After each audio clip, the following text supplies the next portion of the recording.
मोहम्मद समी साहब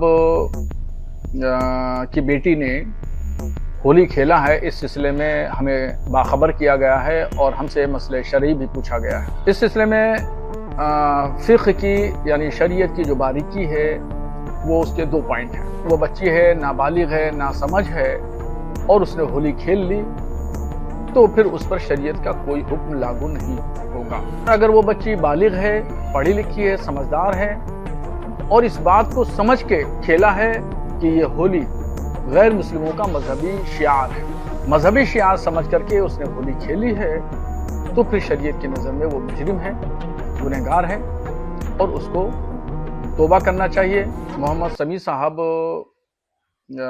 की बेटी ने होली खेला है। इस सिलसिले में हमें बाखबर किया गया है और हमसे मसले शरई भी पूछा गया है। इस सिलसिले में फ़िक़्ह की यानी शरीयत की जो बारीकी है वो उसके 2 पॉइंट हैं।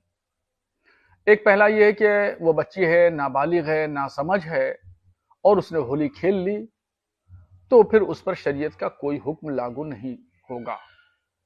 और अगर वो बच्ची बालिग है, पढ़ी लिखी है, समझदार है और इस बात को समझ के खेला है कि ये होली गैर मुस्लिमों का मजहबी शियार है, मजहबी शियार समझ करके उसने होली खेली है तो फिर शरीयत की नज़र में वो मुजरिम है, गुनहगार है और उसको तौबा करना चाहिए और आइंदा एहतियात बरतना चाहिए।